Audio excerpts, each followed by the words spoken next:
నేనున్నది ఓపెన్గా మాట్లాడతా. నా ఫోన్ ట్యాప్ చేసే ధైర్యం కాదు నాది. ఓపెన్ స్పీకర్ ఫోన్ పెట్టి మాట్లాడుతాను. నేను నేను ప్రజల మధ్యలో ఉంటా.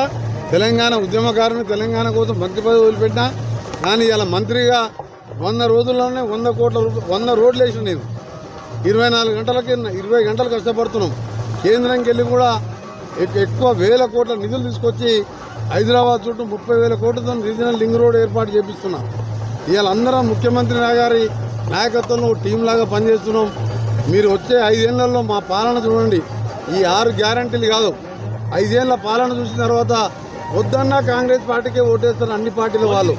ఆ విధంగా మా పరిపాలన ఉంటుంది. కొన్ని రోజులు వెయిట్ చేయండి.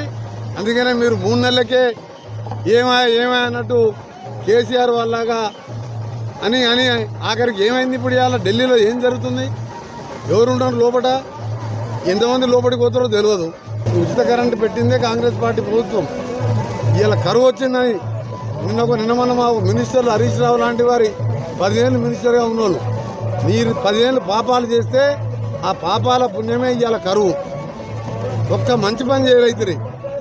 ఇవాళ జగన్ దగ్గర మోకరిల్లి డబ్బుల కోసం కృష్ణాని జల శ్రీశైలం సాగర్ నీళ్లు ఆయనకు వదిలిపెడితే పోతిరెడ్డిపాడు రాయలసీమ మచ్చుమరి లాంటి ప్రాజెక్టు కట్టుకొని నీళ్లు దోసుకపోతే ఇవాళ బురద మిగిలింది. అక్కడ గోదావరి రివర్ బోర్డు కేంద్రానికి అప్పచెప్పాను. అందుకనే ఇవాళ మీరు చేసే పాపంతో ఇవాళ రైతులు ఇవాళ కన్నీళ్ళు పెట్టుకుంటారు మంచినీళ్ళు లేక. ఇవాళ కాంగ్రెస్ వచ్చి కరువు తెచ్చిందని ఒక తెలివిలేని మంత్రి మాట్లాడుతున్నాడు. ఓటాపాటి ఓటులతో 2-3 వేలతో ఎమ్మెల్యేగా గెలిచాడు.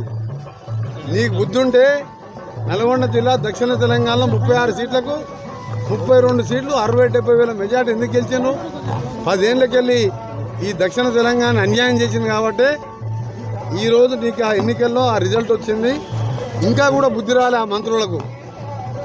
ఇవాళ మిర్యాలు కూడా చూడండి, నల్గొండ చూడండి, తుంగతుర్తి చూడండి, నామినేషన్ అయితే 60 వేల మెజార్టీ. 10 ఏళ్ళకెళ్ళి నల్గొండ జిల్లాని దక్షిణ తెలంగాణ నాశనం చేసినాం. ఇంకా బుద్ధి మారకుండా మాట్లాడుతున్నారు. ఇకైనా బుద్ధి